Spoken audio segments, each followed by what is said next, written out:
안녕하세요. 우리가 다시 또 인터넷 방송을 통해서 이 네트워크를 통해서 말씀을 만날 수 있는 시간을 가지게 되어서 참 감사합니다.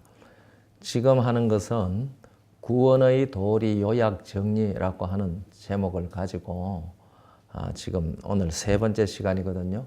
그러니까 이 시리즈를 들으시는 분은 중간에서 들으면은 이게 무슨 얘기인지 잘 모를 수가 있어요. 그러니 처음부터 차례대로 차근차근 잘 들으실 때에 확실히 깨달을 수가 있습니다.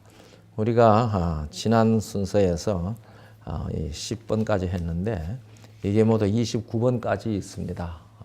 오늘은 11번부터 말씀을 나누도록 하겠습니다.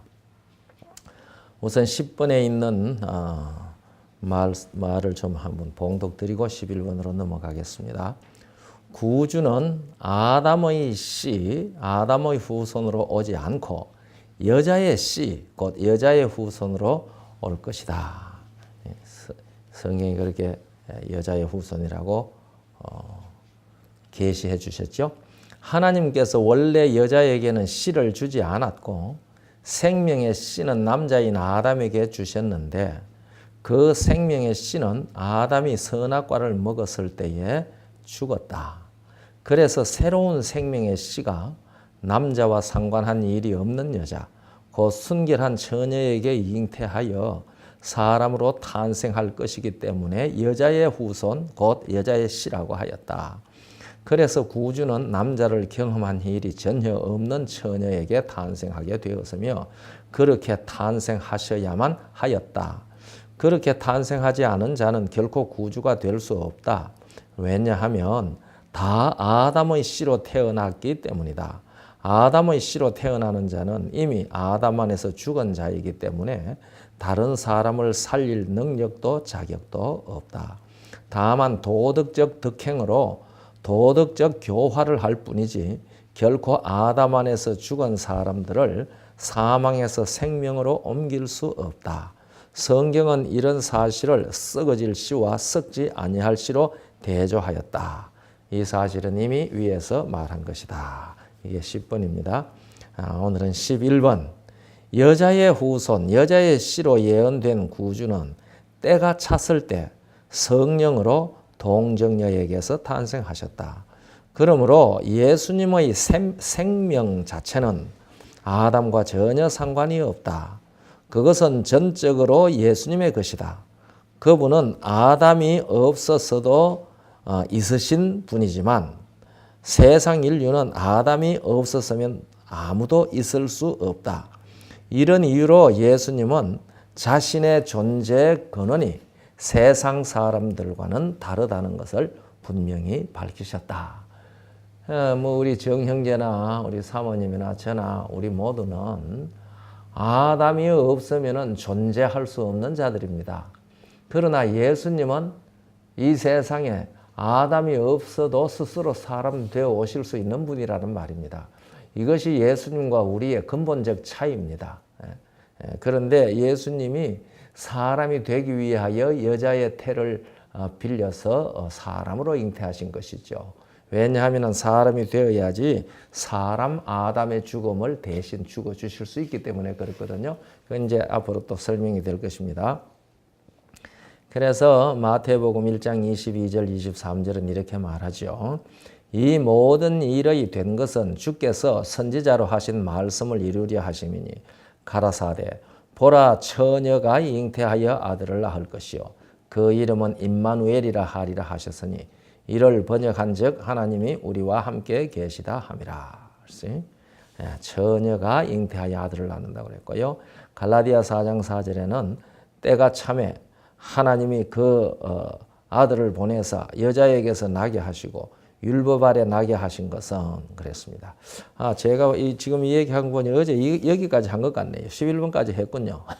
네, 그렇습니다. 그래서 오늘 12번으로 넘어가겠습니다. 11번까지 지난 시간에 다 얘기를 했습니다. 12번입니다. 예수의 모친 마리아가 아담의 후손이기 때문에 마리아로부터 썩어질 요소를 받지 않았느냐고 의문을 나타내는 사람들이 있다. 뭐 당연한 의문이죠. 마리아가 아담의 후손인데 마리아에게서 태어나니까 마리아로부터 썩어질 요소를 받지 않았느냐고 의문을 나타내는 사람이 있습니다. 성경은 이 문제에 대하여 적절한 대답을 하고 있는데 한 사람이 태어나는데 가장 중요한 것은 생명의 씨지요. 그런데 여자에게는 이 씨가 없다. 시속말로 한다면 여자는 밭일 뿐이다. 사과를 박토에 심는다고 감이 되는 것은 아니다. 다만 상품 사과가 되지 않을 뿐이다. 예수님이 자기 생명으로 마리아의 태를 빌어 사람이 되셨기 때문에 예수님의 체질이 당시의 사람들과 같은 아담 후손의 체질을 가지게 되는 것이다. 그 체질에 사망에 썩어질 요소가 있는 것이 아니다. 그 체질을 아담 안에서 죽은 육체의 생명이 주장하면 썩을 것이지만 영원한 생명이 그 체질을 주장하면 썩지 않는다. 이것이 가장 중요한 차이점이다. 그러나 또 성경은 아담이 선악과를 먹은 후에 흙이 되었다고 계시한다. 그러므로 아담의 후손들은 다 흙이다. 마리아도 흙이다. 태초에 흙으로 사람을 만드시고 그 코에 생기를 불어넣어서 생명이 되게 하신 그리스도 하나님은 아담 후손으로 흙과 같은 마리아의 태에 당신의 생명이 들어가서 사람이 되신 것이다. 무슨 말씀인지 이해가 되시는지 모르겠습니다. 예수님께서는 아담이 육체를 가진 사람이거든요.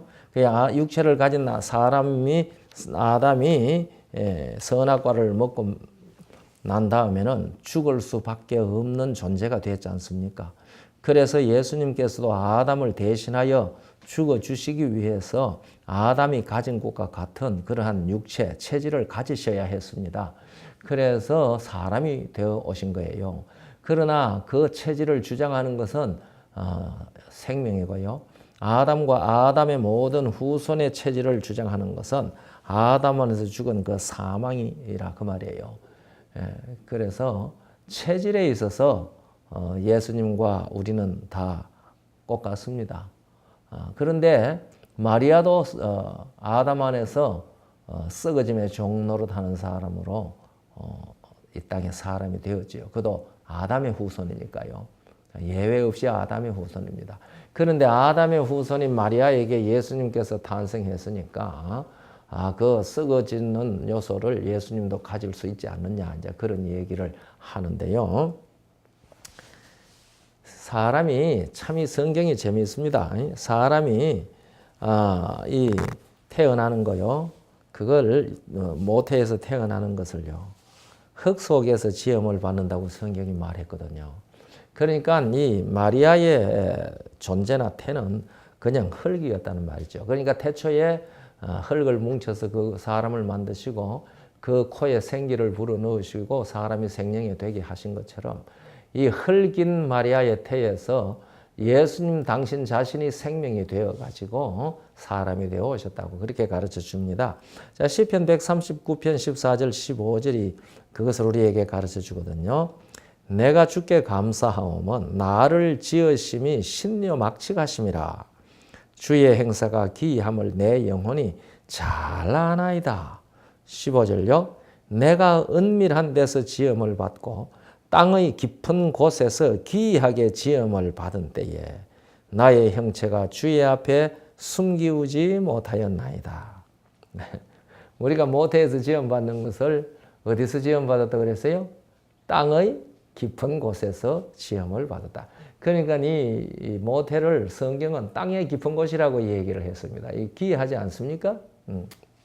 그러니까 이 말은 아담에게 너는 흙이니 흙으로 돌아가리라 하는 그거하고 이제 같은 사상입니다. 사람은 흙이다. 그러니까 태초에 흙을 뭉쳐서 사람을 만드시고 그 코에 생기를 불어넣은 것과 같은 형태로 예수님께서는 이 땅에 사람 되어 오셨다는 사실을 나타내는 거죠. 이 사실을 조금 더 욥기 10장 8절 9절은 더 재미있게 얘기를 합니다. 주의 손으로 나를 만드사 백체를 이루셨거늘 이제 나를 멸하시나이다. 9절 기억하옵소서. 주께서 내 몸 지으시기를 흙을 뭉치듯 하셨거늘 다시 나를 티끌로 돌려보내려 하시나이까. 그러니까 우리 정 형제나 김 형제나 나나 우리 모두가 다 하나님께서 뭐 뭉쳐놓은 거예요? 흙을 뭉치듯 한 거예요. 어디에서? 땅 깊은 곳에서. 그 땅 깊은 곳이 어디예요? 모태를 얘기한 거예요. 거기에서 태초에 하나님께서 흙을 뭉쳐서 사람을 만들듯이 모태에서 우리를 흙을 뭉치듯 하신 거예요. 그러나 이제 우리는 아담에게부터 이 생명의 씨를 받아요. 그러나 예수님은 그래 흙을 뭉치듯 한 그 체질을 육체를 입으셨지만은 육체를 가지셨지만은 그러나 그 안에 생명은 당신 자신이 생명이 들어가셔서 사람이 되셨다. 그 사실을 가르쳐 주는 것이거든요. 그래서 아담이 선악과를 먹은 후에는 그가 흙으로 돌아갔기 때문에 이 사람의 육체의 생명으로 숨쉬고 있는 흙덩이에 불과하다라는 사실을 성경이 이와 같이 우리에게 가르쳐주고 있습니다. 그런데 우리는 이것을 솔직하게 시인하고 받아들여야 합니다. 하나님께서 아담이 선악과를 먹은 다음에 창세기 3장 19절에 너는 흙이니 흙으로 돌아갈 것이니라 그렇게 하지 않았어요? 그러니까 우리 정형제나 나나 우리는 다 뭐예요? 흙덩어리에 불과해요.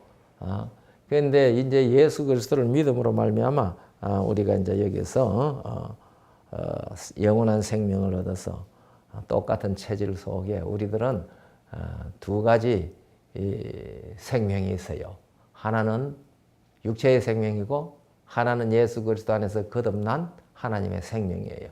그래서 우리 안에서 이 육체의 생명과 하나님의 생명이 우리 안에서 싸워요. 싸우는 경험들을 해요. 이걸 갖다 갈라디아 5장 15절로부터 17절까지 읽어보면은 육체의 소욕은 성령을 거스르고 성령의 소욕은 육체를 거스르나니 이 둘이 서로 대적하여 이루지 못하게 하려 한다. 그래서 너는 성령을 따라 행하라. 그렇게 얘기를 한 거거든요. 그래서 이 예수를 믿는 모든 사람들은요. 한 체질 안에 두 생명이 있습니다. 이 사실을 고린도전서 15장 47절로부터 우리에게 이제 가르쳐 주거든요. 그게 이제 첫 사람은 땅에서 났거니와 둘째 사람은 하늘에서 났느니라. 그렇게 이제 얘기를 우리에게 해주고 있습니다.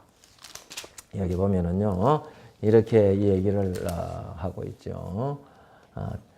47절에 첫 사람은 땅에서 났으니 흙에 속한 자이거니와 둘째 사람은 하늘에서 나셨느니라. 무릇 흙에 속한 자는 저 흙에 속한 자들과 같고 무릇 하늘에 속한 자는 저 하늘에 속한 자들과 같으니 우리가 흙에 속한 자의 형상을 입은 것 같이 또한 하늘에 속한 자의 형상을 입으리라 그랬어요. 우리가 이제 하늘에 속한 자의 형상을 완전히 입고 흙에 속한 자의 형상이 완전히 없어지는 때가 예수님 재림하시고 우리가 첫째 부활에 참여할 때거든요. 그러나 지금 현재 아직 우리는 우리 안에 이 두 흙에 속한 사람하고 하늘에 속한 사람이 우리 안에 같이 있어요. 그래서 우리 지체 가운데 죄의 법이 있다고 바울이 이제 탄식한 것이거든요. 이 사실이 성경은 분명하게 계시해 주는데 우리가 이 창조와 이 구속의 원리에 대한 기초적인 이해를 바르게 하고 있지 않으면은 성경에 이런 말씀을 읽으면서 이것이 구속사적 복음에 무엇을 가르쳐 주는지 잘 이해를 못해요. 그래서 이 명백한 것들을 사람들이 잘 이해를 못하는 것 같아요. 13번입니다. 아담의 모든 후손은 썩어질 씨로 태어났다. 썩어질 씨는 또 마귀가 뿌린 가라지 씨이기도 하며 그것은 가시와 엉겅퀴이기도 하다. 그렇죠? 우리가 잘 아는 대로 이 마태복음 13장 24절부터 28절, 39절부터 40절까지 읽어보면은 예수님께서 가라지 비유를 하시고 그 가라지 비유를 설명해 주고 있는 게 있거든요. 예수께서 그들 앞에 또 비유를 베풀어 가라사대 천국은 좋은 씨를 제 밭에 뿌린 사람과 같으니 사람들이 잘 때에 그 원수가 와서 곡식 가운데 가라지를 덧뿌리고 갔더니 싹이 나고 결실할 때에 가라지도 보이거늘 집주인의 종들이 와서 말하되 주여 밭에 좋은 씨를 심지 아니하였나이까? 그러면 가라지가 어디서 생겼나이까? 주인이 가로되 원수가 이렇게 하였구나. 종들이 말하되 그러면 우리가 가서 이것을 뽑기를 원하시나이까. 이제 이게 이제 예수님께서 비유하신 내용에 대한 얘기거든요. 그다음에 39절부터는 이제 설명해 주시는 것입니다. 사실 38절부터 설명해 주는 말씀이 있죠. 가라지를 심은 원수는 마귀요 추수 때는 세상 끝이요 추수꾼들은 천사들이니 그런즉 가라지를 거두어 불에 사르는 것 같이 세상 끝에도 그러하리라. 38절에는 좋은 씨는 하나님의 아들들이요 좋은 씨를 뿌리는 자는 인자요라는 말이 있습니다. 그래서 우리 주님께서 이 세상에 구원의 복음을 증거했는데 거기에 이 마귀가 와서 가라지를 뿌렸지 않습니까? 그것처럼요 이 가라지 이것은 썩어질 씨 또는 마귀가 뿌린 가라지 씨라고 이해할 수가 있고요. 그것이 바로 땅이 저주를 받아 가시와 은근퀴를 낼 것이라고 하는 그 가시와 은근퀴도 된다 그 말입니다.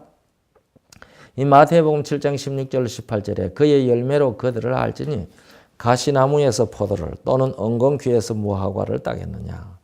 이와 같이 좋은 나무마다 아름다운 열매를 맺고 못된 나무가 나쁜 열매를 맺나니 좋은 나무가 나쁜 열매를 맺을 수 없고 못된 나무가 아름다운 열매를 맺을 수 없느니라. 글쎄. 그런데 여기에 좋은 나무, 못된 나무는 같은 이제 품종인데, 이거 포도나무 품종인데, 좋은 포도나무하고 안 좋은 포도나무 그런 얘기가 아니고, 좋은 나무는 포도와 무화과, 나쁜 나무는 은근퀴와 찔레 이렇게 딱 예수님께서 직접 말씀하셨거든요. 그러니까 은근퀴와 찔레가 무화과와 포도를 맺힐 수가 없잖아요. 그러니까 우리는 열매 얘기하기 전에 무슨 얘기를 꼭 먼저 해야 돼요?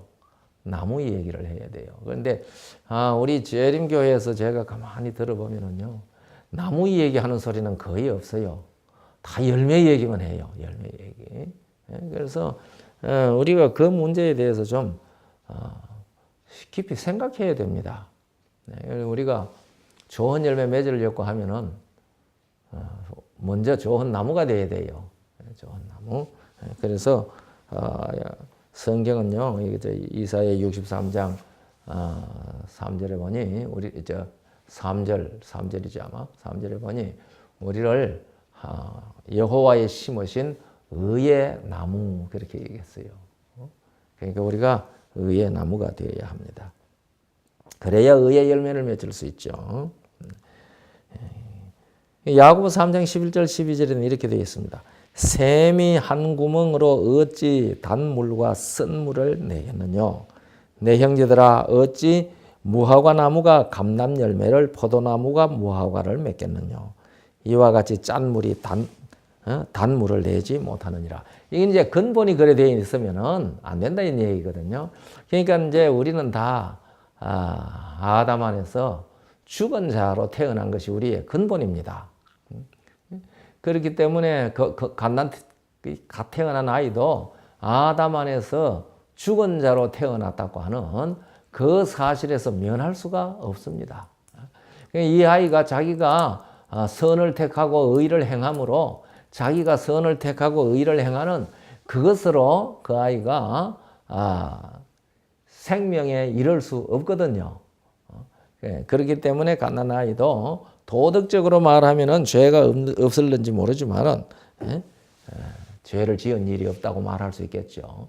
그러나 생명과 존재 문제에서 얘기하면 그는 이미 아담 안에서 죽은 자요, 아담 안에서 사망이 된 썩어질 씨로 태어난 썩어짐의 종로를 타는 사람으로 태어났단 말입니다. 그래서 그런 면에서 그 아이가 죄인인 겁니다. 이 뭐 도덕적으로 무슨 율법을 범했다고 해서 죄인이라는 얘기가 아니거든요. 그래서 제가 자주 말하지만은 이 세상에 사람 중에 성인이라고 일컫는 사람들, 그 사람들도 다 도덕적으로 보면은 엄청난 성인이고 사람들이 추앙할 만하고 참 인생의 사표가 되는 사람들이지만은 이 생명과 존재라고 하는 그런 입장에서 보면은 이 사람들 다 뭐예요? 아담 안에서 죽은 자들입니다. 그래서 죄인이라고 하는 거예요. 그래서 우리가 그 예언의 신의 정언에서도 봤지만은 첫째 사람 아담에서부터 우리가 물려받은 것은 죄와 사형 선고뿐이라고 한 이 말씀은 성경이 가르치는 일관된 사상입니다. 이 사상을 우리가 간과해 버리면은요, 예수 그리스도 안에서 구원을 얻는다는 그 복음의 의미를 깨닫지를 못하는 거예요. 진정으로 깨닫는 일을 못하게 되죠. 그래서 이와 같이 근본적으로 이 아담의 후손으로 썩어질 지로 태어났다는 그 사실은 예레미야 13장 23절에서 구스인이 그 피부를 표범이 그 반제목을 변할 수 있는요. 할 수 있을진데 악에 익숙한 너희도 선을 행할 수 있으리라 그랬거든요. 이 말은 구스인이 그 피부를 스스로 고칠 수가 있나요? 표범이 반제목을 스스로 없앨 수가 있나요? 안 된다 이 말입니다. 그러니까 이것을 하시는 분은 창조주께서 하실 수밖에 없다는 사실을, 할 수 있다면은 창조주께서 재창조하는 일을 통해서 하신다는 사실을 우리에게 분명히 가르쳐 주고 있습니다. 14번입니다. 여자의 후손으로 탄생하신 예수님은 마지막 아담이십니다.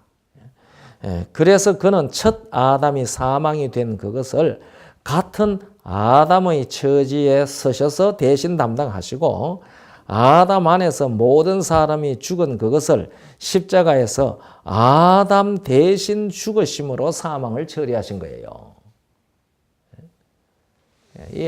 예수님께서 아담 대신 죽으셔서 사망을 처리하셨다는 사실을 우리가 이해해야 합니다. 그래서 많은 사람들이 예수님께서 나의 모든 죄를 대신하여 죽으셨다 그렇게 말할 때 그 나의 모든 죄를 주로 무엇으로 생각해요? 도덕적인 죄들, 자기가 지은 도덕적인 죄들, 이 법률, 율법, 성경에 말하신 말씀들을 다 잘 순종하지 못한 죄들, 이런 것들을 대신하여 죽으신 것으로 생각하거든요. 그것도 물론 포함되죠. 그것도 다 포함돼요. 그러나 예수님께서 근본 십자가에 죽으신 것은 그것 때문이 아니라는 말입니다. 아담 안에서 죽은 그 죽음을 처리하기 위하여 십자가를 지신 거예요. 그것을 처리하니까 거기에 따라서 우리가 지은 모든 도덕적 죄도 같이 처리되는 거예요. 그러니까 이걸 우리가 잘 이해해야 된다고 저는 그렇게 생각을 하는데, 내가 이걸 자꾸 이렇게 얘기하니까 어떤 사람들은 상당히 부담이 되는가 봐요. 뭘 잘못 가르치는 것 같이 그런 반응을 보이는 사람들이 혹 있는 것 같은데, 자, 로마 5장 14절에 그러나 아담으로부터 모세까지 아담의 범죄와 같은 죄를 짓지 아니한 자들 위에도 사망이 왕노릇하였나니 아담은 오실 자의 표상이니라. 우리가 아담이 지은 것 같은 죄를 내가 개인적으로 안 지었어요. 그러나 아담이 죄를 지었기 때문에 그것 때문에 사망이 역시 나를 주장한다 이 말입니다. 사망의 종, 사망하는 존재가 되었다 이 말입니다. 그래서 이 아담은 오실 자의 표상입니다. 그러니까 예수님께서 이 세상에 오신 것은 아담으로 오셨다는 얘기를 나타내는 거거든요. 그래서 고린도전서 15장 45절에 기록된 바 첫사람 아담은 산 영이 되었다 함과 같이, 그 다음 무슨 아담이라고 그랬어요? 마지막 아담. 마지막 아담은 살려주는 영이 되었다고 그랬거든요. 오늘날 많은 사람들이 다 예수님을 둘째 아담이라고 그러는데 사실 성경에 둘째 아담이라는 표현은 없어요. 물론요, 이 45절, 고린도전서 15장 45절 이후에 보면은 첫 사람은 땅에서 낳았거니와 둘째 사람은 하늘에서 낳느니라 이래가지고 그게 이제 예수님께 둘째 사람, 하늘에서 오신 둘째 사람이시기 때문에 둘째 아담이라고 하는 말이 틀린 말은 아니에요. 그러나 여기에 첫 사람 아담과 마지막 아담으로 분명히 이렇게 얘기했는데요. 그래서 나도 만날 이 둘째 아담 그랬는데 내가 이제 둘째 아담이란 말을 잘 안 해요. 뭐 전혀 안 하는 건 아니고 왜 그런가 하니까 성경에 마지막 아담이라고 했기 때문에 내가 마지막 아담이라는 말을 쓰는데 그렇게 쓰게 된 동기가 있어요. 그렇게 아주 강하게 이렇게 쓰게 된 동기가 있는데 내가 재림교인이 되고 난 얼마 안 돼서 얼마 후에 이 통일교인이 원리 강해하는 데 있어가지고 내가 참석을 했어요. 무슨 소리 하나 보고 싶어가지고 이제 내가 참석을 했는데, 그때 그 강의하는 사람이 아담을 이제 태초에 창조받은 아담을 첫째 아담이라고 그러고 예수님을 둘째 아담이라고 그러고, 그다 또 한 사람 있잖아요. 그걸 마지막 아담이라고 그러더라고요. 그러니까 셋째 아담이 있다 소리야. 그래서 내가 그 얘기를 딱 들은 다음에 예수님 둘째 아담이야 소리 잘 안 해요. 둘째 아담이 얘기하면 셋째 아담이 있는 것 같은 인상을 줄 것 같았어. 뭐 우리의 이제 그런 인상으로 듣지 않지만은, 그래서 성경에 기록된 대로 마지막 아담. 그러니까 아담은 둘 뿐이에요. 그래서 이제 이 아까 봤더니 고린도전서 15장 여기 48절에 47절에 첫 사람은 땅에서 났으니 흙에 속한 자이거니와 둘째 사람은 하늘에서 나셨느니라. 그러니까 이 세상에 사람 몇 밖에 없어요. 둘밖에 없어요. 첫 사람하고 둘째 사람. 첫 아담하고 마지막 아담. 둘밖에 없어요. 그리고 우리 모든 이 육체의 생명을 가진 사람들은 첫 아담에게서 아담 안에 있는 사람이에요. 첫 아담 안에. 그리고 우리가 예수 그리스도를 믿음으로 말미암아 물과 성령으로 거듭나면은 마지막 아담, 둘째 사람 안에 있는 거예요. 그래서 예수님께서 상대하신 것은 첫 아담, 그리고 그 안에 있는 모든 것, 그렇게 예수님께서 마지막 아담으로 오셨단 말이에요. 그래서 히브리 2장 14절 15절에 자녀들은 혈육에 함께 속하였으며 그도 또한 한 모양으로 혈육에 함께 속하심은 사망으로 말미암아 사망의 세력을 잡은 자 곧 마귀를 없이 하시며 또 죽기를 무서워함으로 일생에 매여 종노릇하는 모든 자들을 놓아주려 하심이니. 그래서 예수님께서는 사망의 세력을 잡은 자 마귀를 없이 하기 위하여 십자가에서 돌아가셨어요. 그러니까 사망의 세력은 첫 아담을 통해서 우리 모두에게 이르러 온 거고, 그래서 모든 사람들이 죽기를 무서워함으로 일생에 매여 종노릇하게 됐죠. 그래서 이 세상에 제일 무서운 공갈이 뭐예요? 죽인다 그런 거잖아요. 죽인다. 난 가끔 잘 그렇게 물어보죠. 왜 죽인다 하면 왜 그렇게 겁을 내느냐고. 우리 정형제 죽인다 하면 겁나죠. 왜 사람들이 다 죽인다고 하면 그렇게 겁을 내요? 그 정답이 뭐겠어요? 나는 그러면 뭐 사람들이 이런저런 대답을 하는데, 내가 한 정답은 죽이면 죽으니까. 그리고 겁을 내요? 죽여도 안 죽는 사람한테 죽인다 하면 그게 겁나겠어요? 하나도 겁 안 나죠. 죽여도 안 죽는 사람은 죽인다, 죽여보, 그럴 거 아니에요? 겁나지 않아요. 그런데 우리 사람들은 죽기를 무서워함으로 종노릇해요. 우리는 다 사망에 매인 사람이라는 뜻입니다. 갓난아기도 마찬가지예요. 그러니까 죽이면 죽는 사람들입니다. 그래서 모든 사람들이 아담 안에서 이렇게 사망이 되었습니다. 그런데 고린도후서 5장 21절에 하나님이 죄를 알지도 못하신 자로 우리를 대신하여 죄를 삼으시는 것은 우리로 하여금 저의 안에서 하나님의 의가 되게 하려 하심이니라. 그랬어요. 그러니까 예수님께서는 우리의 죄를 짊어지셨다는 정도가 아니죠. 그러니까 예수님께서는 우리가 지은 모든 이 도덕적인 죄나 뭐 이런 죄를 우리 대신 당신이 짊어지셨다는 정도가 아니고, 여기는 예수님이 뭐가 되셨다고 그랬어요? 죄가 되셨다고 그랬어요. 그러면 누가 죄이기 때문에 예수님이 죄가 되신 거예요? 인류가, 아담이 죄가 되었기 때문에 그 대신 예수님이 죄가 되신 거예요. 그래서 예수님이 그러면 언제 죄가 되셨는가? 예수님께서 언제 죄가 되셨는가? 우리가 좀 생각해 볼 수 있잖아요. 그래서 예수님께서 이 세상에 생활하고 가실 때 그때 죄가 되신가? 탄생하셔서 십자가에 죽기 전까지 이 땅에서 사시는 모든 동안에 예수님 죄로 사셨는가? 그거 아니잖아요. 예수 그리스도께서는 의로 사셨단 말이에요. 그러나 십자가에 달리셔서 엘리 엘리 라마 사박다니라고 외치실 때 그때 나의 하나님 어찌하여 나를 버리셨나이까. 그때 하나님과 사람 되신 하나님의 아들로 이 세상에 오신 예수님의 생명의 사이가 끊어진 거예요. 그때 죄 자체가 되셨어요. 다시 말하면 사망이 되셔서 처리하셨다는 그런 얘기거든요. 예, 그래서 죄가 어떤 내가 죄를 선택해서 지었다는 그런 정도가 아니고 죄는 인간 존재 자체가 뭐가 됐다는 것을 이 말씀에 가르쳐줘요. 예, 인간 존재 자체가 죄가 되셨습니다. 죄가 되었습니다. 아담 안에서. 그래서 예수님께서도 인간의 죄를 처리하기 위하여 당신 자신이 죄 자체가 되신 거예요. 그러니까 이 죄는 존재적인 얘기라는 말입니다. 인격과 존재적인 얘기라는 말입니다. 이 말씀은요. 예, 그래서 죄를 알지도 못하신 자를 죄로 삼으셨어요. 예, 생명이신 그분이 사망이 되신 것입니다. 엘리 엘리 라마 사박다니. 이거 참 우리가 이해를 잘 못하는 신비지요. 그러나 그렇게 되셨습니다.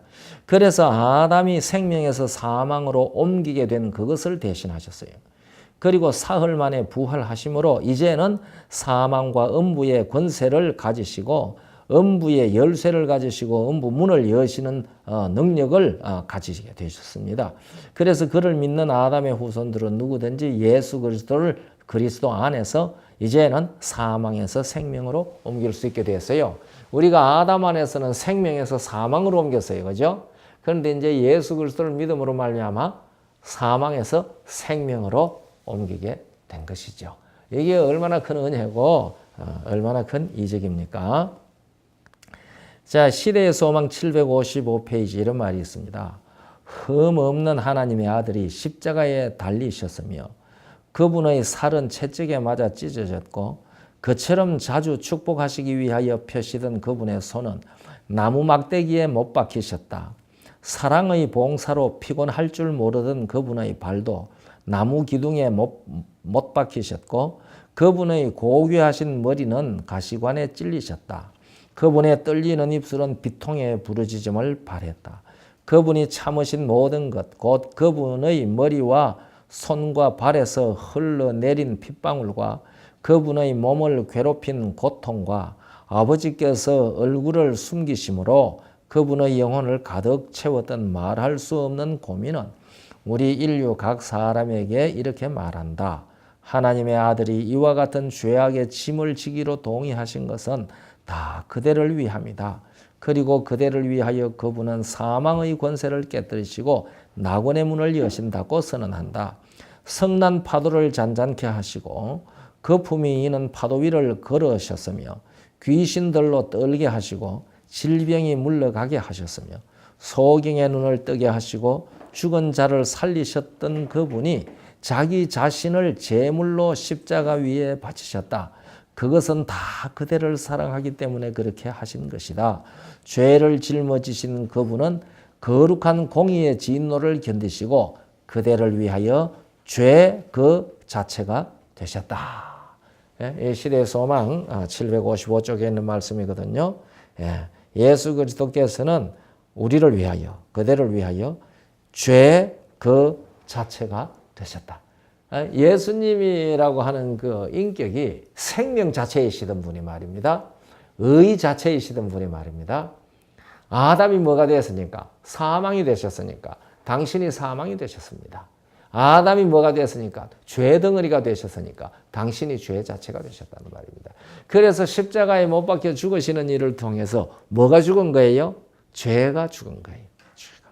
그래서 예수 그리스도 안에서 죄가 끝나게 되었습니다. 그래서 이 예수 그리스도 안에서 이제 죄가 끝났다는 이 얘기가 우리가 잘 아는 대로 다니엘 9장 24절에 이제 기록되었잖아요. 그 다니엘 9장 24절에 네 백성과 거룩한 성을 위하여서는 70일에로 기한을 정하였나니 그 다음에 허물이 마치며 죄가 끝나며 죄악이 영속되며 그랬거든요. 그래서 예수 그리스도의 십자가에서 죄가 죽었어요. 죄가 끝났어요. 그러니까 누구든지 아담 안에서 죽은 그 죽음 안에 머물러 있어야 할 이유가 없는데 사람들이 이것을 안 받아들이죠. 그래서 이제는 이 땅에 사는 사람들이요, 아담 안에서 죽은 그 죽음 때문에 죽을 사람은 없고요, 예수를 안 믿기 때문에 죽는다고. 그래서 예수님께서 요한복음 16장 9절에 죄에 대하여라 하면 저희가 나를 믿지 아니하며 그런 거예요. 예? 그래서 예수를 믿지 않는다. 예수께서 주신 생명을 받아들이기를 거절하는 것이죠. 예, 그래서 15번, 예수님은 육체적으로나 영적으로나 결코 흠이 없으신 분이시다. 만일 생명적으로나 인성적으로 처음 지음을 받은 아담보다 못한 상태에 있다면 아담을 대신하여 아담이 죽은 그 죽음의 죄를 대신 담당하실 자격이 없다. 자격이 모자라잖아요. 예, 그래서 베드로전서 1장 18절 19절에 너희가 알거니와 너희 조상의 유전한 망령된 행실에서 구속된 것은 은이나 금같이 없어질 것으로 한 것이 아니요 오직 흠 없고 점 없는 어린 양 같은 그리스도의 보배로운 피로 한 것이니라. 예수님은 흠도 없고 점도 없습니다. 그의 인성에도 그렇고 그의 생명에도 그렇고 그의 삶에도 그렇고 그분은 흠도 없고 점도 없으신 분이십니다. 그리고 히브리 9장 14절은 이렇게 말하죠. 하물며 영원하신 성령으로 말미암아 흠 없는 자기를 하나님께 드린 그리스도의 피가 어찌 너희 양심으로 죽은 행실에서 깨끗하게 하고 살아계신 하나님을 섬기게 못하겠느냐. 그러니까 예수님에게서는 인성적으로나 뭐 생명적으로나 영성적으로나 무슨 적으로든지 뭐가 있으면 안 돼요. 흠이나 점이 있으면 안 돼요. 없으신 분이에요. 누가 흠도 점도 없었으니까 처음에. 아담이 흠도 없고 점도 없고 완전했었어요. 처음 지음을 받았는데.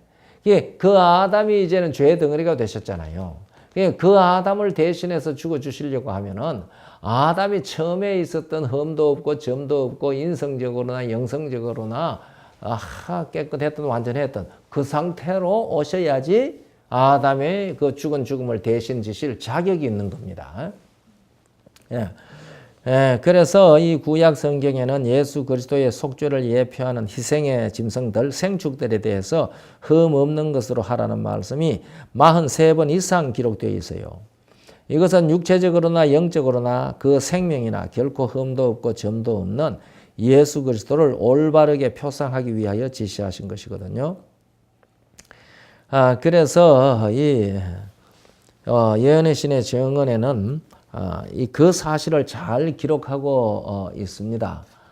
조금 길지만은요, 이거 리뷰 앤드 헤럴드 1872년 12월 17일자 있는 내용을 좀 읽어 보겠습니다.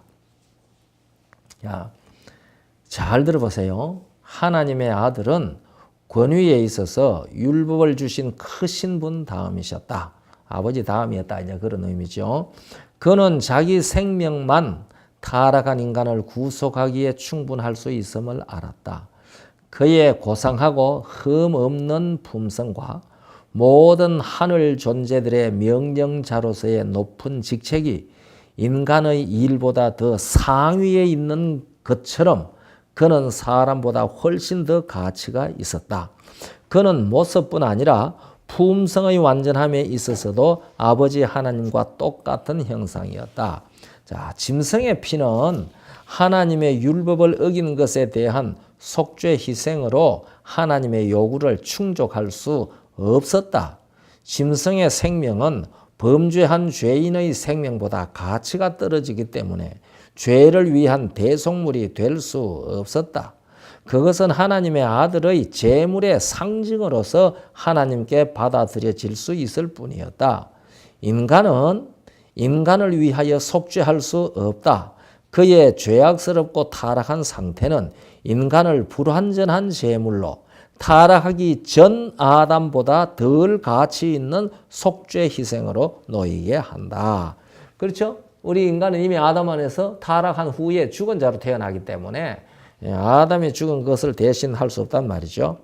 그래서 하나님은 인간을 완전하고 올바르게 만들었으며 인간의 범죄 후 인간의 완전하고 순결한 상태에 있었던 것과 같은 인간보다 가치면에서 더 우월한 재물이 만들어지지 않는다면 인간을 위하여 하나님께 받아들여질 수 있는 희생이 있을 수 없었다. 그렇죠? 하나님의 아들은 하나님의 완전한 율법의 요구를 충만히 만족시키기 위한 충분히 가치 있는 유일한 희생이었다. 천사들은 죄가 없었으나 하나님의 율법보다 가치가 덜 있었다. 저들은 율법을 순종해야 했다. 저들은 그리스도의 뜻을 행하며 그분 앞에서 섬기기 위한 메신저였다. 저들은 피조물이었으며 유예자들이었다. 그리스도에게는 아무런 의무사항이 놓여 있지 않았다. 그는 생명을 내려놓을 수 있고 다시 취할 수 있는 권세가 있었다. 그가 한 것은 자발적인 희생이었다. 그의 생명은 인간을 타락한 상태에서 구출하기에 충분한 가치가 있었다.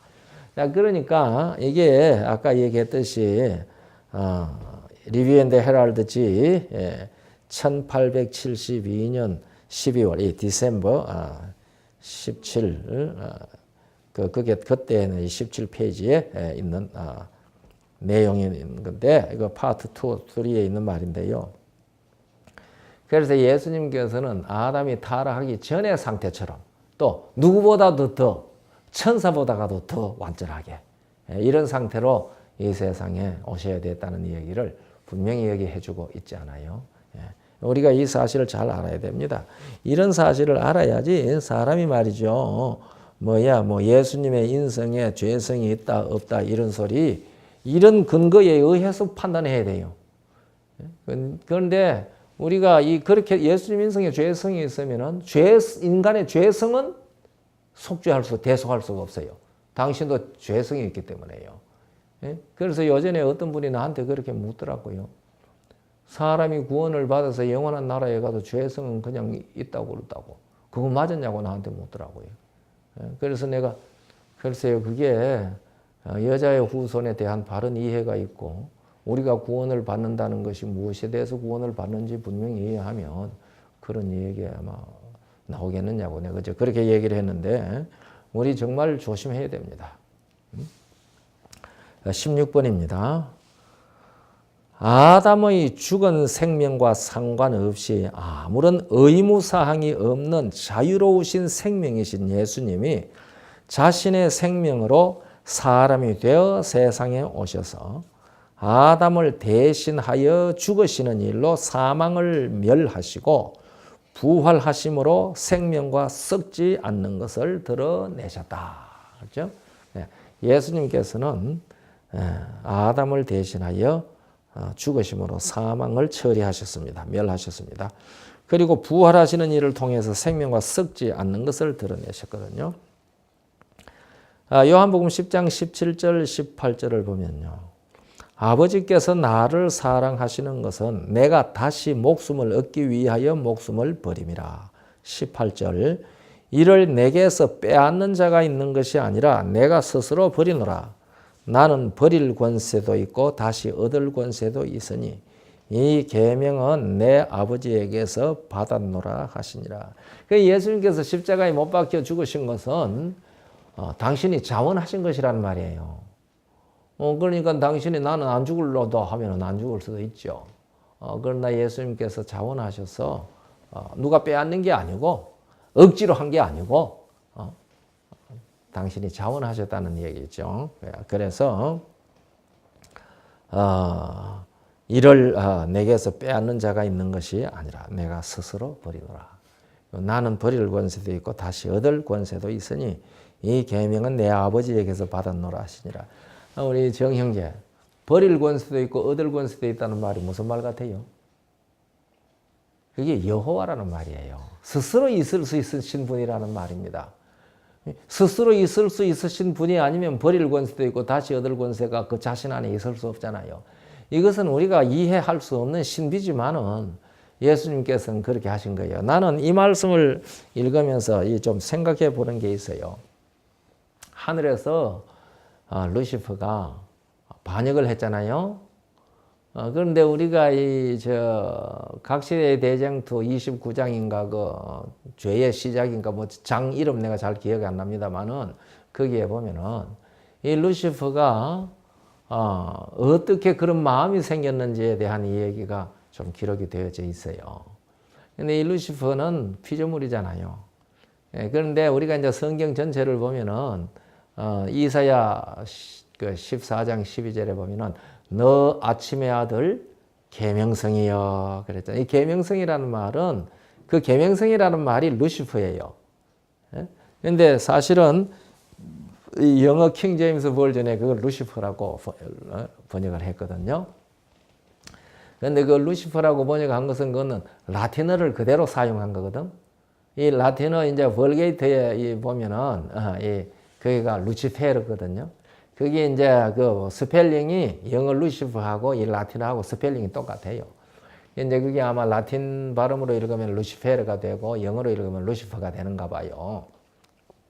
근데 그게 이제 히브리 말로는 그냥 헬렐이거든요. 그 헬렐을 이 제롬이라는 사람이 라틴어로 번역하면서 루치퍼로 번역했는데 그때 아마 이 제롬이 그 루치페르라고 번역을 하면서 그걸 고유명사적으로 번역을 했나 봐요. 그런데 이제 히브리서에 나타나 있는 히브리어 이사야 14장 12절에 나타나 있는 그 헬렐은 꼭 고유명사적으로 쓴 것 같지는 않아요. 그런데 이제 그게 루시퍼가 이제 됐는데요. 그게 우리말 계명성이라고 번역했잖아요. 계명성은 다른 말로 뭐예요? 새벽별이에요. 그런데 우리가 계시록 22장 16절입니까? 거기 보면은 나 예수는 다윗의 뿌리요 그 가진이 광명한 새벽별이라 그랬잖아요. 그러니까 예수님도 새벽별이라는 칭호를 가지고 있는데 이 루시퍼도 새벽별이라는 칭호를 주셨잖아요. 이게 엄청난 영예잖아요. 창조주가 자기의 형상과 같이 만들어 놓으시고 너도 새벽별이다고 이 얘기를 했으니까요. 그러니까 얼마나 큰 명예를 주었어요. 그런데 이제 이 집회의 산에서 여호와 삼위께서 회의를 하시잖아요.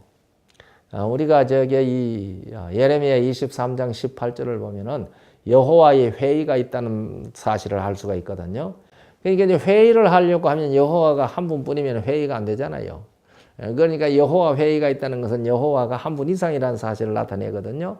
그게 이제 우리가 아는 대로 삼위 여호와시란 말이에요. 아버지와 아들로 우리에게 계시되신 분이나 성령이 다 여호와시거든요. 그러니까 이분들이 회의하는 장소가 집회의 산이라고 생각을 해요. 아니 여호와의 회의에 그랬고 이제 이사야 14장에는 집회의 산인데 이 루시퍼가 저도 집회의 산에 자기 보호자를 좌정할 것이라고 그렇게 이제 했잖아요. 그러니까 자기가 어디에 참석하겠다고 한 거예요. 여호와 회의에 참석하려고 한 거잖아요. 근데 여호와 회의에는 누구밖에 참석 못 하는데 여호와밖에 참석 못 하잖아요. 그 참석하고 싶으니까 여호와이시면서 광명한 새벽별이라는 이름도 가지신 그리스도께서 이 루시퍼 새벽별이라는 이름을 준 이 피조물인 천사가 거기에 참석하려고 하니까 아마 그렇게 얘기했을까. 너는 거기에 여호와 회의에 참석할 수가 없다. 너는 피조물이고 스스로 있는 존재가 아니기 때문에 참석할 수 없다. 그렇게 이제 권고했을 거 아니에요? 우리가 이제 각시대의 대쟁투 보면은 우리 그리스도께서 그렇게 권고하셨다고 적혀 있거든요. 그리고 또 모든 선한 천사들도 계속 권고했다고 그게 적혀 있어요. 그러니까 너는 우리와 같은 피조물인데 거기에 왜 참석하려고 하냐? 그거는 창조주 여호와께서만 회의하는 데다. 아마 이제 이렇게 얘기를 하고 이제 그리스도께서도 그렇게 얘기를 하니까 이 루시퍼가 아마 이런 도전을 했던 게 아닌가. 이건 이제 내가 생각하는 거예요. 당신이 스스로 있는, 당신이나 내나 생긴 모습이 다 똑같은데 당신이 스스로 있다는 것을 어떻게 알겠냐고. 이렇게 말했을 우리가 이제 상상해 볼 수 있잖아요. 그러니까 이제 이 예수님의 그리스도의 권고도 안 받고 천사의 권고도 안 받으니까 이제 하늘에서 전쟁이 일어났잖아요. 그래서 이제 이 루시퍼가 용과 그의 사자들이 이기지 못하여 하늘에 있을 곳이 없어서 이제 땅으로 쫓겨 왔잖아요. 그런데 이제 예수님께서 사람이 되어 이 세상에 오신다니까 이 루시퍼가 생각하기를 이거는 문제없이 이긴다고 생각했을 거예요. 왜 그런 거 하니까 아담은 창조되는 완전한 상태라도 홀딱 넘어갔잖아. 그런데 이제 예수께서는 4,000년 동안이나 연약하여진 우리의 체질을 가지고 오실 거란 말이에요. 연약하여진 체질. 연약하여진 체질이라는 게 죄에 있다는 뜻이 아니에요. 오늘날 똑같은 사람들도 건강한 체질을 있는 사람이 있고 약한 체질이 있는 사람이 있잖아요. 어떤 사람은 태어날 때부터 병약한 체질을 가졌다. 그렇게 얘기하잖아요. 어떤 사람은 태어나서 아주 튼튼한 체질을 가지고 있잖아요. 그러니까 그 체질이 연약하다고 해서 연약한 체질은 죄성 체질이고 튼튼한 체질은 죄성 없는 체질이고 그런 얘기할 수 없잖아요. 그런데 이제 아담의 체질은 튼튼한 정말 죄성도 없는 완전한 체질이었어요. 그런데 예수께서는 이 땅에 오실 때 아담이 죄를 짓고 아담 안에서 연약하여진 4,000년 동안 연약하여진 그 체질을 가지고 이 세상에 그 시대의 사람과 같은 상태로 태어날 거 아니에요. 그러니까 이거는 뭐 이 루시퍼가 생각하기에 이기는 건 문제 없다고 생각했을 거 아니겠습니까? 그러니까요. 시험의 광야 그것도 예수님께서 뭐 했을 때 40일 동안이나 금식을 해가지고 가장 연약하여졌을 때 말이에요. 그때 떠와가지고서 이제 시험을 했잖아요. 그 시험을 하는데 마태복음에 기록된 차례대로는 세 번째 시험이 뭐예요? 내게 절하라. 그거거든요. 나는 그걸 읽으면서 이것이 하늘에서 루시퍼의 본심이었구나. 그렇게 생각을 한 거죠. 루시퍼의 본심이었구나. 그러니까 모습이 누구하고 똑같으니까? 거기서 보니까 자기도 새벽별이고 그분도 새벽별이고 말이야. 그리고 또 예수님께서 우리가 이 시편 8편 5절에 보면은 4절 5절에 보면은 하나님께서 사람을 지으실 때 누구보다 조금 못하게 지었다고 그랬어요. 천사보다 조금 못하게 지었다고 그랬잖아요. 그러니까 천사보다 조금 못하게 지은 사람도 하나님의 형상을 따라 완전하게 지었잖아요. 그러면 천사는 사람보다 아담보다 더 완전하게 지어졌을 것 아니겠어요? 그러니까 그 형상도 하나님이 자기 형상대로 사람을 지었는데 그 천사의 형상도 하나님의 형상, 그리스도의 형상과 같았을 것 아니에요. 그러니까 이 루시퍼가 보니까 형상이 자기하고 똑같으니까 모든 것이 저하고 동등인 줄로 생각을 했다 이 말이에요. 그래가지고서 왜 너는 지표의 산에 올라가느냐? 나도 좀 가자. 네가 나와 형상이 같다고 해서 네가 여호와라는 건 아니다. 그러니까 너는 참석 못한다. 그건 여호와 회의다. 이제 그리스도께서 그렇게 설득을 했을 거 아니에요. 그러니까 이제 루시퍼 네가 여호와라는 걸 내가 어떻게 믿어? 이제 이렇게 얘기했을 가능성을 생각해 보는 거 이건 이제 내 상상이에요.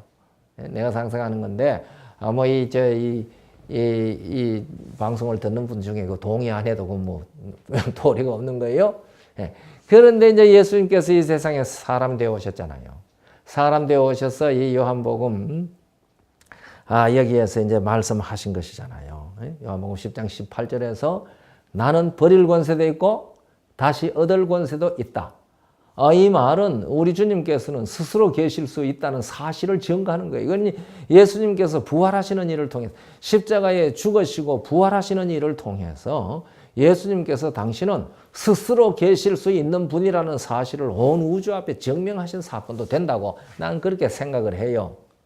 그래서 예수님께서는 여호와시라는 사실, 스스로 계신 분이라는 사실을 이 십자가의 죽으심과 부활을 통해서 온 우주 앞에 확정해 주신 것이라고 보여요. 뭐 안 하셔도 상관없겠지만 그러나 그렇게 하심으로 온 우주에 이분은 정말 여호와시요 경배받으실 분이라는 사실을 창조주시라는 사실을 분명히 드러냈거든요. 그런데 이 루시퍼가 생긴 모습이 자기와 같고 이름도 말이지 그도 새벽별 나도 새벽별 이러니까 예수님을 자기와 같은 상태로 취급했잖아요. 오늘날 우리도 말입니다. 예수님께서 사람이 되어 오셨기 때문에 누구와 똑같은 사람으로 자꾸 취급하려고 그래요? 아담에서 죽은 우리와 똑같은 사람으로 취급하려고 그래요. 그게 누가 했던 일이나 똑같아요? 그게 루시퍼가 했던 일이나 똑같아요. 그래서 우리가 여기 보면은 이게 참 우리가 좀 조심해야 될 말씀이 있는데 내용이 있는데요. 여기 이제 이렇게 이야기하고 있잖아요. 고린도후서 5장 14절부터요. 그리스도의 사랑이 우리를 강권하시는도다. 우리가 생각건대 한 사람이 모든 사람을 대신하여 죽었은즉 모든 사람이 죽은 것이라. 저가 모든 사람을 대신하여 죽으심은 산자들로 하여금 다시는 저희 자신을 위하여 살지 않고 오직 저희를 대신하여 죽었다가 다시 사신 자를 위하여 살게 하려 함이니라. 그러므로 우리가 이제부터는 아무 사람도 육체대로 알지 아니하노라. 비록 우리가 그리스도도 육체대로 알았으나 이제부터는 이같이 알지 아니하노라. 그런즉 누구든지 그리스도 안에 있으면 새로운 피조물이라. 이전 것은 지나갔으니 보라 새 것이 되었도다. 예수님 이 땅에 육체 입고 사실 때에 바울도 예수를 육체대로 알았어요. 이거 아마 지난 시간에도 한번 말씀드린 것 같아요. 그러나 예수님을 육체대로 알면 안 된다는 얘기를 얘기한 거거든요. 그래서 우리가 이 루시퍼의 실수에 빠지지 말아야 돼요. 예수님께서 요한복음 10장 17절 18절에서 바로 당신의 이 자존성, 버릴 권세도 있고 다시 얻을 권세도 있으신 그 자존성에 대해서 말씀하셨고, 정말 십자가에 죽으시고 부활하시는 일을 통해서 이 자존하신 사실을 분명히 나타내 주셨습니다. 그래서 이제 아까도 봉독한 읽은 말씀입니다만은 히브리 2장 14절 15절에 자녀들은 혈육에 함께 속하였음에 그도 또한 한 모양으로 혈육에 함께 속하심은 사망으로 말미암아 사망의 세력을 잡은 자 곧 마귀를 없이 하시며 또 죽기를 무서워함으로 일생에 매여 종노릇하는 모든 자들을 놓아주려 하심이라. 그래서 우리가 예수 그리스도 안에서 사망에서 생명으로 옮기게 돼요. 이제 우리는 뭘 두려워하지 않는 사람이 될 수 있다. 죽인다 소리가 그게 아무렇지도 않은 것으로 들을 수 있게 됐다 이거죠. 그런데 아직도 우리 죽인다 그러면 겁 좀 나죠. 우리가 사실은 무엇을 이긴 사람들이에요. 예수 그리스도 안에서 사망을 이긴 사람들이잖아요. 그래서 예수 그리스도 안에서 있는 사람들이 담대하게 순교를 당할 수 있었던 거예요. 왜냐하면 그는 무엇을 이긴 사람이니까, 사망을 이긴 사람이니까. 그날 우리가 사망아 너의 손은 것이 어디에 있는지 하고 이제 승리의 외침을 할 수가 있거든요. 우리가 죽은 사람이 죽을 수밖에 없던 사람이 안 죽을 사람이 된다고 했을 때 그 감격이 얼마나 크겠어요. 이것이 우리가 예수 그리스도 안에서 누리는 감격이에요. 그래서 이 사실을 디모데후서 1장 10절은 이제 이렇게 말합니다. 이제는 우리 구주 그리스도 예수의 나타나심으로 말미암아 나타났으니 저는 사망을 패하시고 복음으로써 생명과 썩지 아니할 것을 드러내신지라. 그러니까 예수님께서 십자가에 죽으시는 일을 통해서 사망을 패했어요. 그리고 부활하시는 일을 통해서 무엇을 드러내세요? 생명과 썩지 않을 것을 드러내셨어요. 그러니까 우리가 예수 그리스도 안에 있으면은 생명과 썩지 않을 것에 참여한 거예요. 그게 복음이에요. 그러니까 이 복음은요, 우리가 예수를 믿어서 모든 도덕적인 죄에서 우리가 깨끗함을 받는다. 그게 복음이 아니고, 우리가 예수 그리스도를 믿으면은 사망에서 생명으로 옮겨서 생명과 썩지 아니하는 것에 참여한다는 게 그게 복음이에요. 그래서 이 사도행전을 읽으면은요, 예수님의 십자가보다가 못에 대한 얘기가 훨씬 더 많아요. 부활에 대한 얘기가 훨씬 많죠. 그래서 지난번에도 말씀드린 것 같습니다만은 이 사도행전은 예수 부활 증거 행전이에요. 그러니까 우리가 이제 이 사도행전 1장에 읽어보면은 베드로가 이 가룟유다 대신에 그 자리를 채울 사람을 하나 이제 우리가 선택하자 그렇게 얘기를 하면서 무엇을 증거할 사람을 선택하자고 했는가 하니 예수 그리스도의 부활을 증거할 자를 선택한다고 그랬어요. 여기 이제 사도행전 1장 22절을 보면은요. 항상 우리와 함께 다니던 사람 중에 하나를 세워 우리로 더불어 예수의 부활하심을 증거하는 사람이 되게 하여야 하리라 하거늘 그랬다고요. 그러니까 이 사도행전은 예수의 부활하심을 증거하는 거예요. 그러니 우리 모두가 다 예수 믿는 사람들은 복음을 전해야 되는데 그 복음의 핵심 내용이 이 디모데 후서 1장 10절에 뭐라고 말했어요? 이제는 우리 구주 그리스도 예수의 나타나심으로 말미암아 나타났으니 저는 사망을 패하시고 복음으로서 생명과 썩지 아니할 것을 드러냈다고 그랬거든요. 그러니까 우리는 생명과 썩지 아니할 것을 전해야 돼요. 뭘 전해야 돼요? 부활의 예수님을 증거해야 돼요. 이게 우리 성경의 이 복음의 핵심 내용입니다. 그래서 사람이 부활하지 못하면은 뭐가 필요 없다고 그랬어요? 예수 믿을 필요 없다고 고린도전서 15장 13절로부터 19절까지 얘기했잖아요. 부활이 없으면 믿음이 헛것이라고 그랬어요. 그러니까 오늘날 우리가 이 강단에서 정말 뭐가 열심히 증거되어야 되겠어요? 예수의 부활의 생명, 사망을 패하시고 생명과 썩지 아니할 것을 드러내야 돼요. 그러니까 우리가 예수 믿고 성품 변하자. 그거 물론 전해야 돼요. 예수 믿고 우리가 완전한 데 나아가자. 그거 다 전해야 돼요. 그러나 성품이 변하고 완전한 데 나아가는 것은 먼저 무엇을 얻어야지 그렇게 되는 거예요? 생명을 얻어요. 부활의 생명을 얻어야지 그렇게 되는 거예요. 그러니까 우리는 기초부터 단단히 우리가 다져야 돼요. 그래서 오늘날 이게 증거되어야 됩니다. 이게 새 천사의 기별의 핵심이라고 생각을 하는데요. 그래서 예수님은 아담의 죽은 생명과 상관없이 우리 아무런 의무사항이 없는 자유로우신 생명이신 예수께서 당신 자신의 생명으로 여자에게 순결한 처녀에게 잉태되어서 사람이 되어 세상에 오셔서 아담을 대신하여 죽으시는 그 일로 사망을 멸하시고 부활하심으로 생명과 썩지 않는 것을 드러내신 거예요. 그래서 예수님께서는 타락하기 전에 아담과 같은 상태, 그보다 더 가치 있는 상태. 천사는 죄가 없어요. 그러나 천사는 뭐가 될 수 없어요? 대속자가 될 수 없어요. 왜? 천사도 무엇이니까? 피조물이니까 자기 자신에게 뭐가 없어요? 스스로 가진 생명이 없어요. 그래서 생명 자체이신 분이 아니면은 대속이 될 수가 없어요. 생명 자체이신 그분이 아담과 같은, 적어도 아담과 같은, 최소한 타락하기 전에 아담과 같은 그런 상태로서 세상에 사람 되어 오셔서 사람을 대신하여 십자가의 죄를 처리하신 것입니다. 얼마나 큰 복인지 모릅니다. 17번입니다. 이렇게 하여 예수님은 아담 안에서 죽은 모든 그의 후손들이 예수님을 믿고 영생을 얻을 수 있도록 길을 마련하셨습니다. 이제는 아담 안에서 죽은 자, 곧 아담 안에서 아담과 함께 사형수가 된 사람들은 누구든지 육체의 생명의 사형 집행이 되기 전까지 아직 호흡하고 있는 동안 예수께서 마련하신 이 영생의 길을 택하여 사망에서 생명으로 옮길 수 있게 되었어요.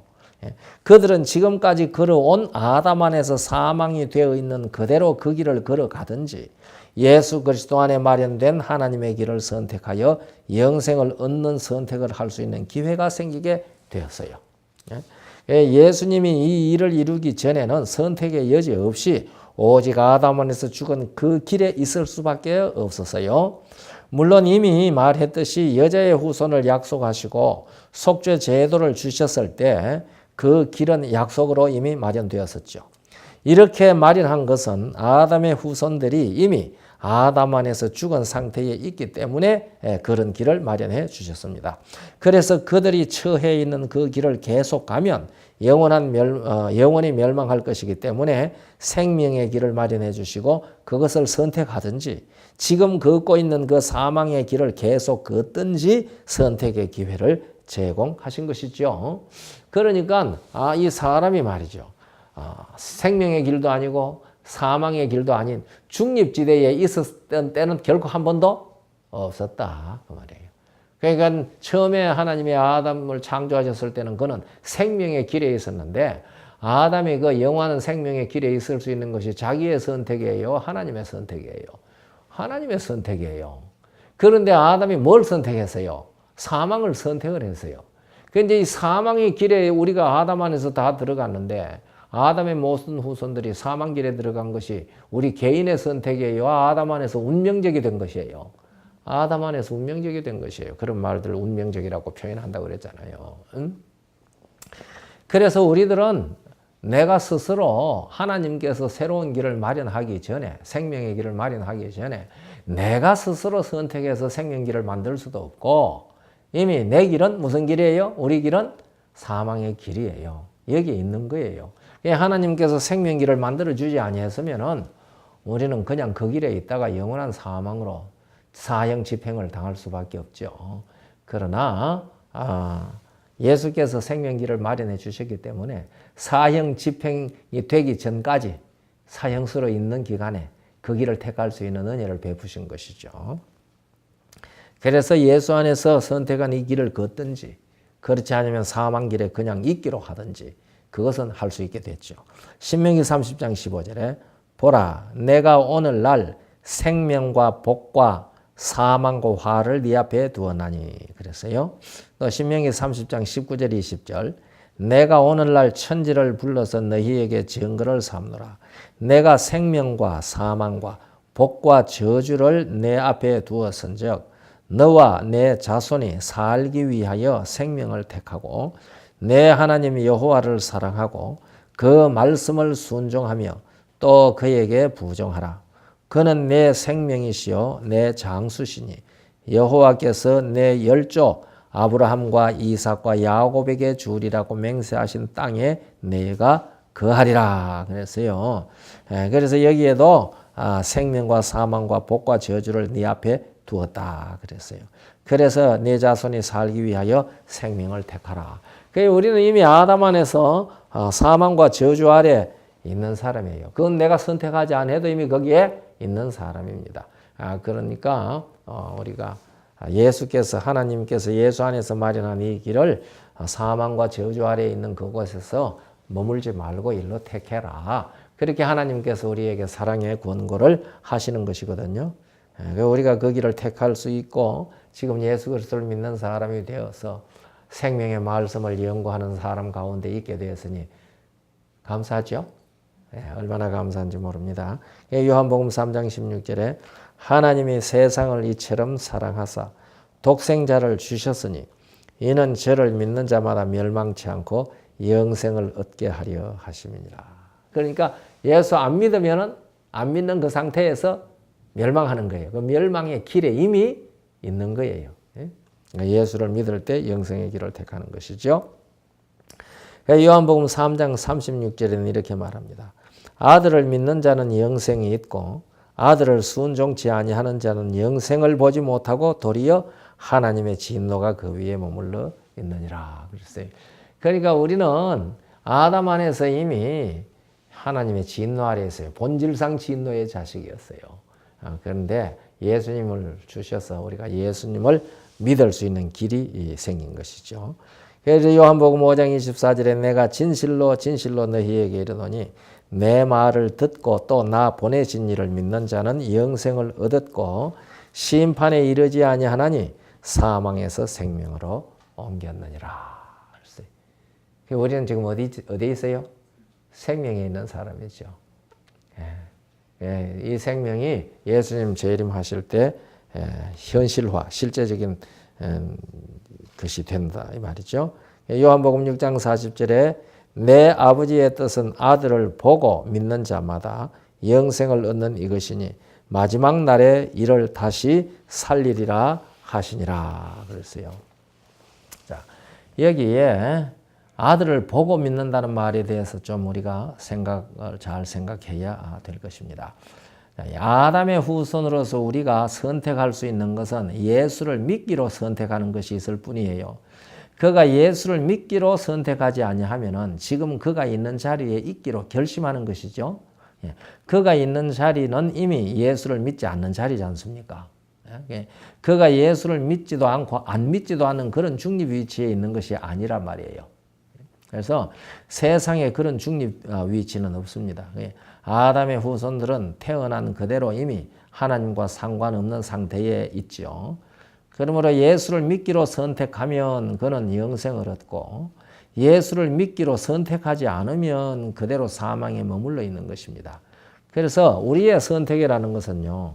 중립지역에서 믿든지 안 믿든지 둘 중 어느 것이나 자기 의지로 선택하는 그런 선택이 아니고 이런 선택이 있다고 가르치는 것은 전혀 성경이 아니죠. 야, 우리가 지금 공부해 오는데 그 8번에 예언의 신의 증언과 그 설명을 다시 한번 확인을 해보면은 지금 이 말이 무슨 말인지 알 거예요. 그리고 여기에 요한복음 6장 40절에 나를 보고 믿는 자를 영생하게 하는 것이 아버지의 뜻이라고 그랬어요. 내 아버지의 뜻은 아들을 보고 믿는 자마다 영생을 얻는 이것이니 마지막 날에 이를 다시 살리리라. 그러니까 우리가 예수를 믿고 영생을 얻었지만은 그것이 현실화되는 건 언제라고 얘기한 거예요? 마지막 날에. 그렇게 되는 거거든요.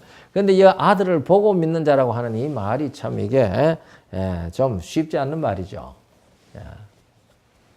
우리 사모님 하나님의 아들 봤어요? 직접? 직접 못 봤죠? 우리 다 직접 못 봤어요. 그럼 이제 아들을 보고 믿는다는 이 말이 무슨 말일까? 이것은 예수님께서 요한복음 16장에서 이 아들을 보고 믿는다는 게 무슨 뜻인지 직접 설명해 주셨어요. 그래서 이 사실을 우리가 잘 알아서 우리가 혼란하지 말아야 되는데요. 여기 내가 읽어볼게요. 들어보세요.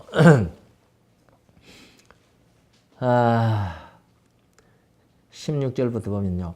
조금 있으면 너희가 나를 보지 못하겠고 또 조금 있으면 나를 보리라 하신대 제자 중에서 서로 말하되 우리에게 말씀하신 바 조금 있으면 나를 보지 못하겠고 또 조금 있으면 나를 보리라 하시며 또 내가 아버지께로 감이라 하신 것이 무슨 말씀이뇨? 하고 또 말하되 조금 있으면이라 한 말씀이 무슨 말씀이뇨? 무엇을 말씀하시는지 알지 못하노라 하거늘 19절 예수께서 그 묻고자 함을 아시고 가라사대 내 말이 조금 있으면 나를 보지 못하겠고 또 조금 있으면 나를 보리라 하므로 서로 문의하느냐. 내가 진실로 진실로 너희에게 이르노니 너희는 곡하고 애통하리니 세상이 기뻐하리라. 너희는 근심하겠으나 너희 근심이 도리어 기쁨이 되리라. 여자가 해산하게 되면 그 때가 이르렀으므로 근심하나 아이를 낳으면 세상에 사람 난 기쁨을 인하여 그 고통을 다시 기억지 아니하느니라. 지금은 너희가 근심하나 내가 다시 너희를 보리니 너희 마음이 기쁠 것이요 너희 기쁨을 빼앗을 자가 없느니라. 자, 여기에 무슨 말이에요? 본다는 말이 무슨 말인 것 같아요? 보지 못한다는 말이에요. 보지 못한다, 본다, 보지 못한다, 본다, 보지 못한다, 본다가 세 번이나 연거푸 나오거든요. 그리고 이제 예수님께서 여기서 말씀하시기를 내가 다시 너희를 보리니 그랬거든요. 조금 있으면. 그게 무슨 말인 것 같아요? 본다는 말이. 부활. 예수님 부활을 가리키는 겁니다. 너희가 내 아버지의 뜻은 나를 보고 믿는 자가 영생을 얻는다고 얘기한 것은 그 말은 예수님이 뭐 하시는 것으로 인해서 부활하시는 것으로 인해서 우리들에게 뭐가 보증된다는 거예요. 영생의 생명, 부활의 생명이 보증된다는 거예요. 그래서 그런 사람을 마지막에 다시 부활시키고 살리겠다는 얘기거든요. 그래서 이 나를 보고 믿는 자라고 하는 이 말을 이 예수님께서 해석해 주신 이 사건이 아니고 이제 다른 데 적용을 시킨다든지 그렇게 말하는 것은 조심해야 됩니다. 나를 보고 믿는다는 것은 예수께서 부활하셨을 때에 부활의 예수, 우리 부활의 예수를 우리가 보고 믿어야 되는데 부활하신 예수를 우리가 어떻게 믿을 수 있어요? 이 얘기하고 내가 이 얘기를 끝내야 되겠네요. 부활하시는 예수를요. 우리가 누가복음 24장 13절로부터 읽어 나가 보면은 엠마오 마을로 가는 그 두 제자 얘기 나오잖아요. 그 엠마오 마을로 가는 두 제자가 부활하신 예수님을 길에서 만났는데 알아봤어요? 몰라봤어요. 그죠? 근데 예수님께서 그들에게 아유 글로바야 그 한 사람 이름이 글로바잖아요. 글로바야 내가 부활한 예수다. 그렇게 설명하지 않았잖아요. 그리고 이제 끝까지 가면서 모세와 선지자들의 글과 모든 성경에 기록된 바 예수님에 대한 것을 설명을 해줬어요. 그러니까 이제 마침내 이 사람들이 이제 자기 집에 들어가서 예수님께서 식사하실 때 축사하시는 모습을 속에서 예수님 부활하신 예수님을 확인했잖아요. 그런데 그때 예수님을 알고 예수님 만날 때 보니까 예수님 사라지고 안 계셨잖아요. 왜 그랬어요? 사모님 왜 그런 것 같아요? 야속하게? 그것은 사람들이 부활하신 예수님을 눈으로 보고 부활하셨구나 그렇게 아는 게 아니고 어떻게? 기록된 말씀을 통해서 부활하신 예수님을 만날 수 있도록 해주신 거거든요.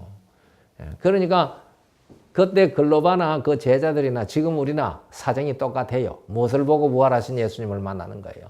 기록된 말씀을 통해서. 모세와 선지자와 모든 성경에 쓴 바 예수님에게 관한 것을 가르쳐 줬잖아요. 그리스도가 이와 같이 고난을 받고 다시 살아야 할 것을 말하지 아니하였느냐 이랬거든요. 그러니까 오늘 우리가 성경 말씀을 통해서 누구를 만나 보는 거예요. 부활하신 예수님을 만나 보는 거예요. 그래서 우리가 성경에서 부활하신 예수님 못 만나면은 성경 공부 제대로 한 것이 안 되죠. 그래서 나를 보고 믿는 자는 영생을 얻게 하는 것이 하나님의 뜻이고 아버지의 뜻이고 내가 그런 사람들을 언제 다시 살릴 것이다. 마지막 날에 다시 살릴 것이다.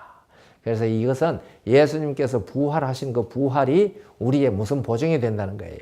영생의 보증이 된다는 것이에요. 그래서 예수를 믿을 때 우리는 사망에서 생명으로 옮기게 된 것입니다. 그래서 우리가 예수님이 십자가를 통해서 아담 안에 죽은 모든 것을 다 처리하시고 부활하시는 일을 통해서 생명과 섞지 아니한 것을 드러내셨어요. 우리가 예수를 믿음으로 말미암아 예수 그리스도 안에서 다 사망에서 생명으로 옮기는 특권과 영광을 누리게 되었으니까요. 지금 이 죄의 세상에서 살면서 이 영생의 생명의 능력을 가지고 우리가 살아도 사방 우겨 사임을 당하고 있어요. 그러나 예수님 재림 하시고 나면 그런 거 다 없어지죠. 우리가 그날까지 이 예수님 주신 생명 손상시키지 아니하도록 성령의 능력과 하나님의 보호하심으로 그렇게 하루하루를 승리하며 잘 살아야 될 것입니다. 이제 또 다음 시간에 계속해서 하기로 하고요. 기도드리고 마치겠습니다. 우리를 사랑하시는 하늘에 계시는 아버지 은혜를 감사합니다. 이 시간에 또 저희들로 하여금 이 구원의 도리를 가르쳐 주셨으니 감사합니다. 우리는 예수 그리스도 안에서 사망에서 생명으로 옮긴 사람입니다. 우리를 그와 같이 하도록 하기 위하여 죄를 알지도 못하신 우리 주님께서 우리를 대신하여 죄 자체가 되신 이 놀라운 낮추심, 겸손하심, 자기 희생을 우리는 다 알지 못합니다. 다 알지 못할지라도 성경에 계시해 주신 대로 우리가 믿습니다. 우리의 믿음을 주님 받으시고 우리를 사망에서 생명으로 옮기셔서 오늘도 예수 그리스도의 부활의 생명의 능력으로 승리하는 삶을 살도록 저희들을 주장하여 주시고 우리를 깨끗게 하여 주시옵소서. 예수 그리스도의 거룩하신 이름으로 간절히 기도하옵나이다. 아멘.